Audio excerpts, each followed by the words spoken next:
नमस्कार बंधुरा आमी श्रावणी आमी चले एसेছি नतून आरो एकटी रेसिपि निये। चलो रेसिपिटी ताहले एकबार देखे नी। आज आमी चिंगड़ी माछेर एकटी सुस्वादु रेसिपि तोमादेर साथे शेयर करब। এই রেসিপিটি বানানোর জন্য চিংড়ি মাছ নিয়েছি।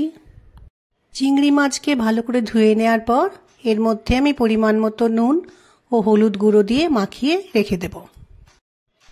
আমি এই বোলটার মধ্যে আদা, রসুন, পেঁয়াজ এবং টমেটো গ্রেট করে রেখেছি। এবার আমি গ্যাসের উপরে কড়াই রেখে তার মধ্যে কিছুটা সরষের তেল দিলাম। তেলটা গরম হয়ে গেলে চিংড়ি মাছগুলো দিয়ে আমি ভেজে নেব।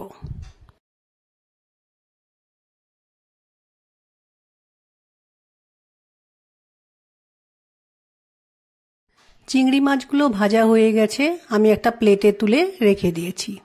এরপর চিংড়ি মাছ ভাজার তেলেই আমি আরেকটু সরষের তেল দিয়ে নেব। তেলটা গরম হয়ে গেলে এর মধ্যে জিরে ফোড়ন দিলাম। জিরেটা ভালো করে ভাজা হয়ে গেলে আমি শুকনো লঙ্কাকে 2-8খানা করে দিলাম।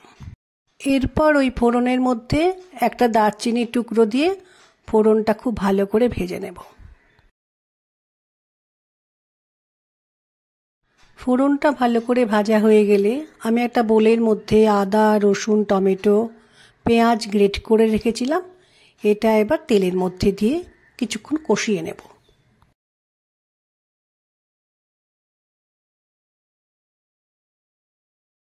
মশলাটা ভালো করে কষানো হয়ে গেলে এর মধ্যে আমি হলুদ গুঁড়ো দিয়ে দিলাম, নুন দিলাম, 1 চামচ জিরে গুঁড়ো দিলাম, এবার 1 চামচ ধনে গুঁড়ো দিলাম, ঝালের জন্য লঙ্কা গুঁড়ো দিলাম এবং কালারের জন্য কাশ্মীরি মির্চ পাউডার দিলাম। এবার এর মধ্যে 2 চামচ কাজু পোস্ত বাটা দিয়ে দিলাম। সমস্ত মশলা দেয়া হয়ে গেছে, এবার আমি একটু জল দিয়ে মশলাটা ভালো করে কষিয়ে নেব।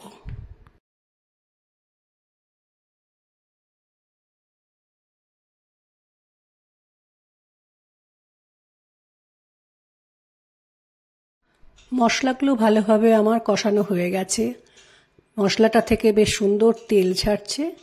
এই সময় আমি একটু গরম জল করে রেখেছি, এই গরম জলটা এর মধ্যে দিয়ে দেব। আর ঝোলটা ফুটে উঠলে তখন চিংড়ি মাছগুলো ঝোলের মধ্যে দিয়ে নেব।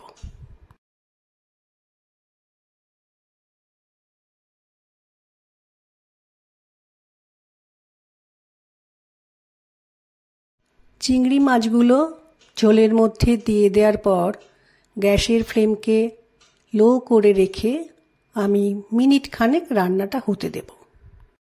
এরপর চিংড়ি মাছের মধ্যে একটু ধনেপাতা কুচি আর একটু গরম মশলা দিয়ে ভালো করে মিশিয়ে নেব।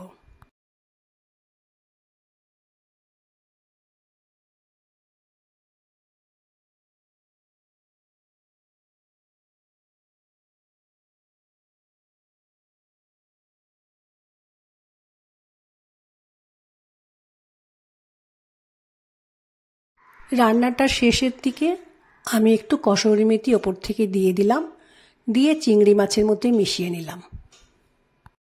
এরপর একটা পাত্রে চিংড়ি মাছটা আমি ঢেলে নেব। এভাবে চিংড়ি মাছ রান্না করলে খেতে কিন্তু খুব টেস্টি হয়। আমার এই রেসিপিটি যদি ভালো লেগে থাকে একটা লাইক, শেয়ার ও সাবস্ক্রাইব করো। ভিডিওটি দেখার জন্য ধন্যবাদ। আজ ভিডিওটি এখানেই শেষ করছি, ফিরে আসছি নতুন আরও একটি রেসিপি নিয়ে।